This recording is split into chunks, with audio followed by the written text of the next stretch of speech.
is knowing that we're talking about what she's thinking about, is that everything's contaminated. Her thinking process is contaminated. So with ownership, or with getting a dog to, the whole goal here is to get a dog to go into situations or certain things in a follower state of being. So here with Hope is, over time, it's almost become behavioral too, is that she won't eat food in a normal follower sense. She's thinking about things like that in a way that's unhealthy. It's on a too possessive state of being. So as she approaches the food, it's as though the food's already in her mouth. I mean, she's already thinking on a way that's too elevated. So what we need to do is role change about changing not just how she sees me. We're influencing role change to physical and psychological presence. So the physical part of it is just me with the leash here. These are just tools. That's the straight collar. But here what I'm doing is, for the physical part of it too, his method is pushing on her. As I push on her, we're just using the sit position to create a position. But as you see me flexing the leash here a little bit, what I'm doing is interrupting that thinking process. As she's thinking about, she's seeing the food. So it's triggered this thought process that's unhealthy. She's already thinking that she wants it. It's as though she's already standing there eating it. Now, the not liking part of it is I represent leadership. I represent authority to her. Psychologically, she feels it. So she's stressing. She's shaking here a little bit because she feels that I'm saying is I own that.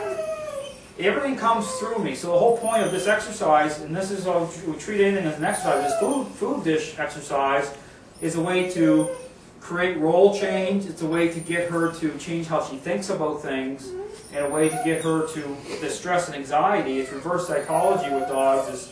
Is once they become more dominant, it creates stress for them. So it basically stresses her out.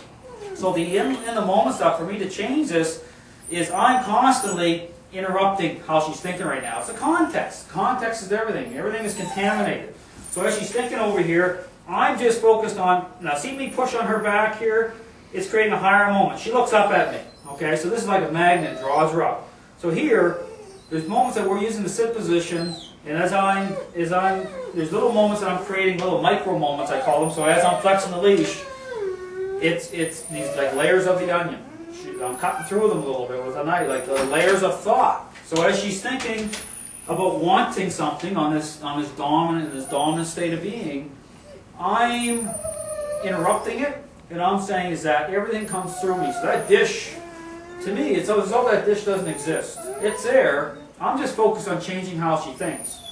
So it's important that I'm so tuned in and focused on her, is that I'll see that, whatever it is. It could be the dish or anything that she wants on this unhealthy thought process going on as a dominant dog, but it's just an opportunity to create more role change. So what I want to do with her is I want to apply method in a way that's meaningful, that changes, influences how she sees me, and creates true role change. So this is what I call pure form demand.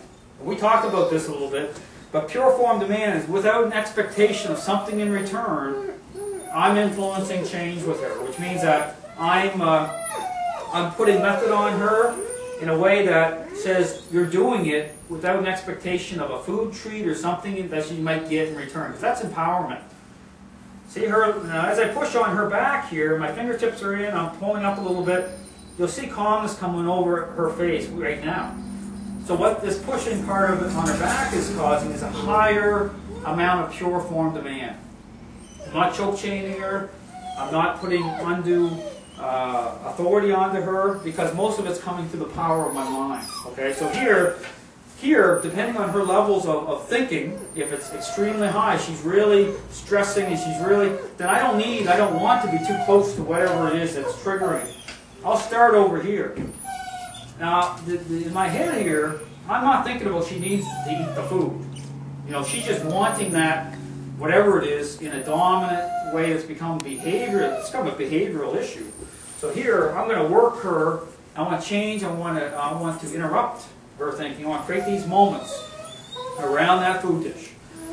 So here, someone's not, say, physically able to do method, and I'm more, say, someone is say, if it's a couple or it's a family, is everyone, you want everyone to be on kind of on the same page here. So someone else could be beside me doing this. I could be the physical part of it, pushing on her, creating these moments. The other person could be training their mind psychologically, you know, to improve how they think too, so that you're in the moment and you're just saying, it's like, I own.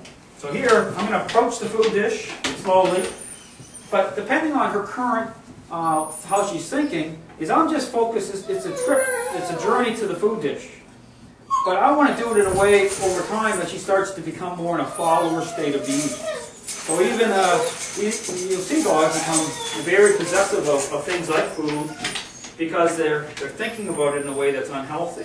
They're thinking about it so dogs will steal food from everyone else and try to dominate things like that.